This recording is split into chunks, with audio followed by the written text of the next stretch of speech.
अरे बेटा, ये कौन सी जगह है? ये तू मुझे कहाँ ले आया? अरे माँ, कुछ दिनों की तो बात है। मैं जल्दी आ जाऊंगा, मुझे घर शिफ्टिंग का काम करना है। बेटा, नई जगह, नए लोग, मन बहुत घबरा रहा है। माँ, आप ऐसे ही परेशान हो रहे हो, कुछ दिनों की तो बात है। बेटा, बात परेशानी की नहीं है। वो क्या है ना, तेरे बिना रहने की आदत नहीं है, और फिर तू भी कैसे रहेगा मेरे माँ, बिना? मैं जल्दी आ रहा हूँ, मुझे लेट हो रहा है। अरे बेटा, सुन तो।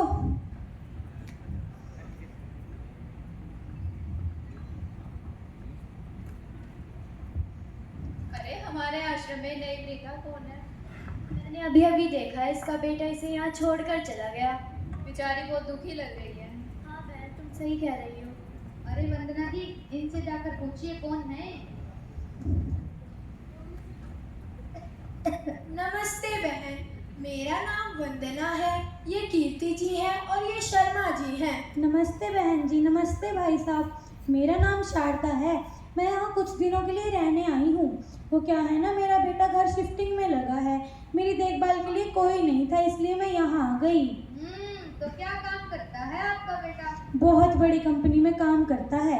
जरा उसे फोन लगाकर तो पूछूं घर पहुंचा या नहीं। इतनी बड़ी कंपनी में काम करते थे, इसे यहाँ छोड़कर ही क्यों गया? सही कह रहे हैं आप।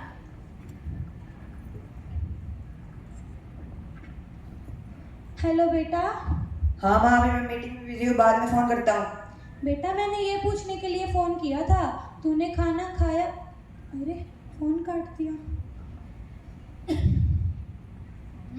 तो क्या कहा आपके लाडले बेटे ने? थोड़ी देर में बात करता हूँ कहकर फोन काट दिया। सालों से हूँ यहाँ, सब कुछ देख लिया इन आंखों ने। अब जितना जल्दी हो सकती है इस जगह को अपना ले, उतना ही आपके लिए अच्छा रहेगा। अरे नहीं नहीं भाई साहब, मेरा बेटा ऐसा नहीं है, बहुत प्यार करता है वो मुझसे। और वैसे ये जगह इतनी भी बुरी नहीं है, समय से खाना मिल जाता है, सुकून है, शांति है और यहाँ का वातावरण तो बहुत अच्छा। पहले कीर्ति बहन का भी यहाँ पर मन नहीं लगता था, पर अब घर जाने का भी मन नहीं करता। कहना बिल्कुल सही कह रही है। कहना तो नहीं चाहिए, पर आप सब लोग मुझसे चिढ़ते हैं। मेरा बेटा तो मुझे लेने आ जाएगा, पर आप लोगों को यहाँ कोई पूछता तक नहीं। ऐसा नहीं है शारदा। अरे अरे, कपूर जी आ रहे। इस बार तो मैं भी तीर्थ यात्रा पर जाऊंगी। मैं तो पहले से ही सोच रखा था। हाँ तो बहन, अगले महीने तीर्थ यात्रा पर जाने के लिए तुम्हारा भी नाम लिख दूं? हाँ हाँ, लिख दीजिए। ठीक है। अरे अरे, कपूर जी आ गए।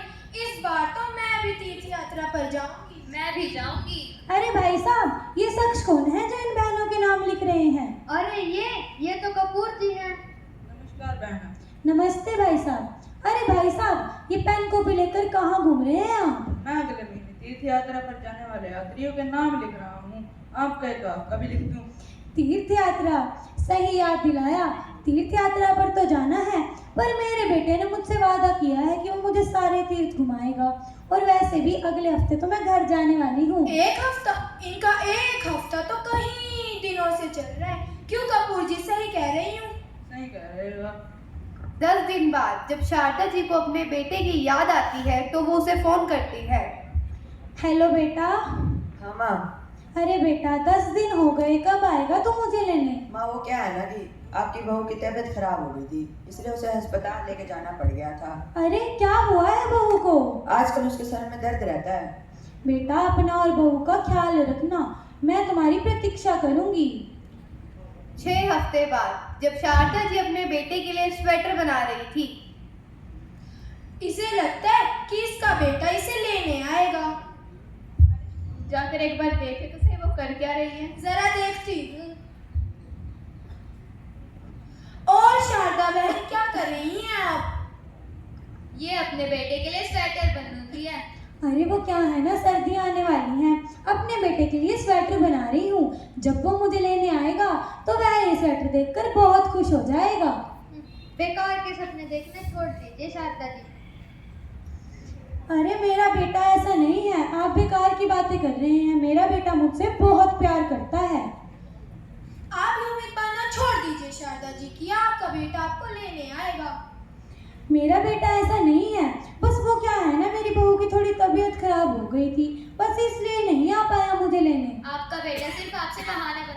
कभी आपकी बहू बीमार हो गई तो कभी उसके पास बहुत काम है। आपका नसीब ही बुरा है। नसीब आपका बुरा होगा, मेरा बेटा ऐसा नहीं है। बस मुझे इस बात की चिंता सता रही है कि वह मेरे बिना कैसे रह रहा होगा। 7 महीने बाद जब शारदा जी का बेटा उनको लेने नहीं आता तो उनका स्वास्थ्य बिगड़ने लगता है। अरे शर्मा जी मेरे बेटे को फोन मिला दीजिए। मिलाता हूँ शारदा जी। अरे शारदा जी, आपका बेटा तो फोन ही नहीं उठा रहा। तो एक काम कीजिए, मेरे बेटे की तस्वीर ही मुझे दे दीजिए। चलो बहन, चलकर देखते हैं शारदा जी को क्या हुआ। अरे बेटा, मुझे वो दिन आज भी याद है जब मैं तुझे अकेले छोड़ जाती थी तो कितना उदास हो जाता था। आज मेरी आंखें तरस गई तुझे देखने के लिए।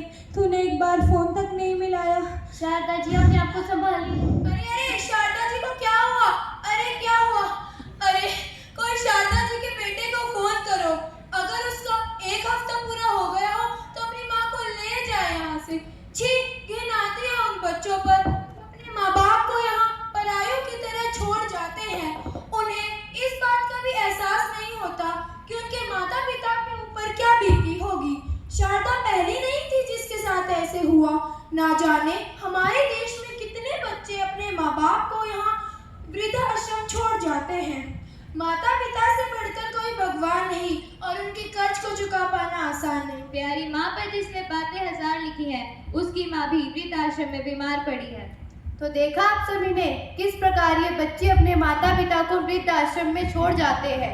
उनको तो इस बात का एहसास ही नहीं होता कि किस प्रकार उनके माता पिता ने उनको पाल पोस कर बड़ा करा था। लेकिन आज उन्हीं बच्चों के पास अपने माता पिता से बात करने तक का समय नहीं है। अरे हमारे हिंदू धर्म में तो माता पिता को भगवान के समान बताया जाता है और उसी भगवान के साथ हमें ऐसा करने पर शर्म आनी चाहिए। धन्यवाद।